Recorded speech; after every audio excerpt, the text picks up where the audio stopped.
नमस्ते मित्रों, भाइयों बहनों। आज मैं आपको शरीर के बारे में कुछ तथ्य बताऊंगा, यानी फैक्ट्स अबाउट आवर सेल्फ, अपने बारे में। यदि आपको अच्छा लगे तो बहुत छोटे वीडियो में मैं आपको संप्रेषित करने जा रहा हूँ। देखिए, हमारे शरीर का जो टेम्परेचर है वह सामान्यतः 98.6 डिग्री फ़ारेनहाइट होता है, यानी बुखार जिसको कहते हैं लगभग 99 डिग्री से थोड़ा नीचे रहना चाहिए हमेशा। यदि कम होगा तो भी गड़बड़ है, अधिक होगा तो भी गड़बड़। इस तरह सामान्य रक्तचाप जो है 120-80 मान लीजिए, लेकिन उम्र जब बढ़ जाए तो थोड़ा बढ़ जाना चाहिए। अगर उम्र कम हो जाए तो ये 110-70 भी रह सकता है। मेरा तो लगभग 110-70 ही रहता है सालों भर। हमारे शरीर में 5 किलो से 10 किलो तक हमेशा गंदगी, अपच या मलमूत्र, पसीना, कचरे शरीर में हर वक्त रहती है सामान्य रूप से। इसी तरह हृदय का वेट जो है शरीर के कुल वजन का लगभग 0.5% होता है, लेकिन अपने पोषण के लिए उसे शरीर के कुल रक्त का 15% की जरूरत होती है। इस तरह हर 2 धड़कनों के बीच में हमारा हृदय 1/6 सेकेंड का विश्राम करता है।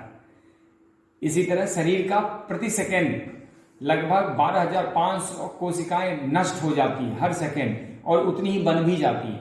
जब ये बनना कम हो जाए और मरना अधिक हो जाए तो शरीर डिजेनरेट होना शुरू होता है। यह 50 की उम्र के बाद अपने आप होता है। बनता कम है और खपत ज्यादा होता है। लीवर जो होता है लगभग 500 प्रकार के अलग अलग फंक्शन करता है, जबकि आज तक वैज्ञानिक, डॉक्टर, बड़े बड़े साइंटिस्ट सब कुछ ही फंक्शन के बारे में जान पाए, 50-60 जान पाए होंगे 100, लेकिन ये 500 फंक्शन करता है। छोटी आंख की लंबाई 20 फीट से भी ज्यादा होती है और बहुत थोड़ी जगह पे ऐसे ऐसे करके घूम के रहती है। देखिए, ये छोटी आंख है नीचे। इसी तरह भोजन को पाचन प्रणाली के अंत तक पहुंचने के लिए, निकलने के लिए लगभग 10 से 12 घंटे समय लग जाते हैं। एक स्वस्थ व्यक्ति का भोजन जो हमने अभी खाया है लगभग 12 घंटे के अंदर अंदर वो बाहर निकल जाना चाहिए। यदि उससे ज्यादा रुकेगा तो फिर गैस बनना वहीं से शुरू हो जाता है। तो पाचन प्रणाली अंत तक पहुंचने में 12 घंटे मोटे तौर पर लग जाते हैं रेक्टम से निकलने में। और बोन मैरो जो होता है वह लगभग 10 करोड़ नए रक्तकण बनाता है, और इतने ही नए रक्तकण बन जाते हैं। समझ लीजिए, मज्जा जिसको कहते हैं, अस्थि मज्जा, वह मज्जा जो है 10 करोड़ नए रक्तकण बनाता है और लगभग इतने ही नए रक्तकण बन जाते हैं। तो अगला है, चिकनाई युक्त भोजन को पचाने में लगभग 6 घंटे एक्स्ट्रा समय लगते हैं, और कार्बोहाइड्रेट को पचाने में लगभग 2 घंटे एक्स्ट्रा समय लगते हैं। सामान्य जो मल्टीविटामिन हम लोग खाते रहते हैं उससे कार्बोहाइड्रेट और फैट को ज्यादा।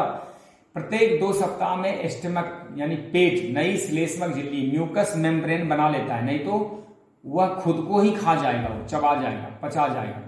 तो हर 2 सप्ताह 15 दिन में शरीर अपनी चीजें।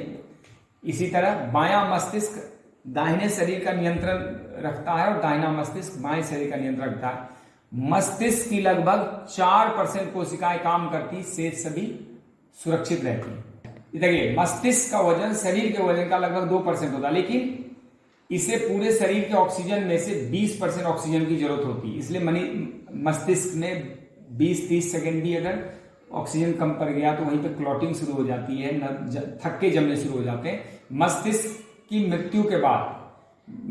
मृत्यु के 37 घंटे बाद भी विद्युत तरंग संकेत देता रहता है। इसलिए कहा जाता है कि, और फिर उसका 10 दिन तक वाइब्रेशन रहता है, यानी 13 दिन तक इसलिए 13वीं की जाती है। यह एक विज्ञान है।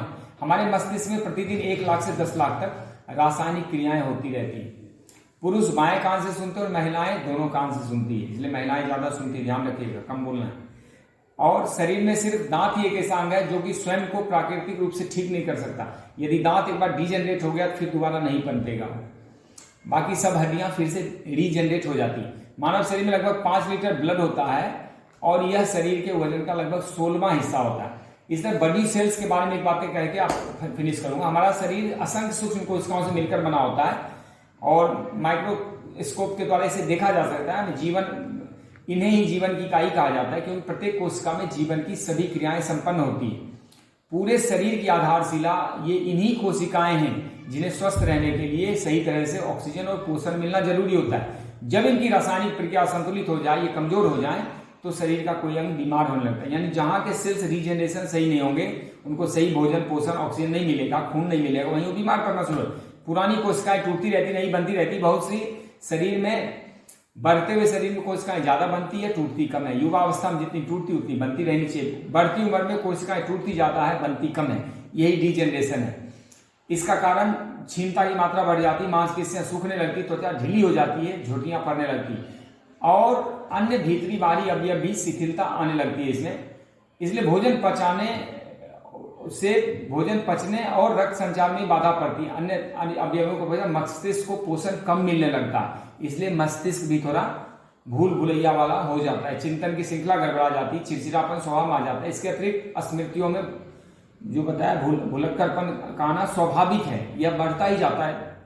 तो इसलिए बढ़ती उम्र में सामर्थ्य से ज्यादा श्रम करना प्रौढ़ावस्था की अपेक्षा ठीक नहीं है, या प्रौढ़ावस्था को लगता है कि जल्दी आ जाता है। यदि ज्यादा श्रम करेंगे तो आपका बुढ़ापा जल्दी आ जाएगा।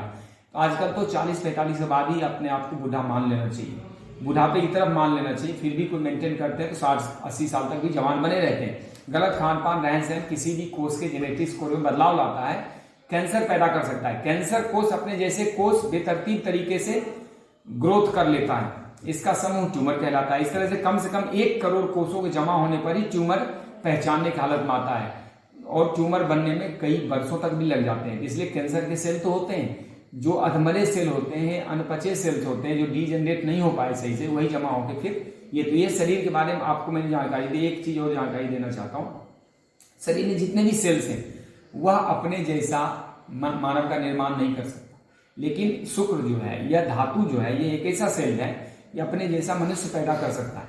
इसलिए उसकी सुरक्षा करना बहुत जरूरी होता है। वही जितना भी चीजें हैं, रस रक्त मांस मेद अस्थि मज्जा, जितनी चीजें हैं, इस सब का वेस्ट भी होता है, लेकिन धातु का कोई वेस्ट नहीं होता, सूर्य का कोई वेस्ट नहीं होता। वह जितना बचेगा उतना ही ओज में कन्वर्ट होता जाता है, शरीर उतना ही जीवंत बना रहता, ताजा बना रहता है। वही ऊर्जा है, असली जीवन का शक्ति वही है। धन्यवाद। ओम जय हिंद।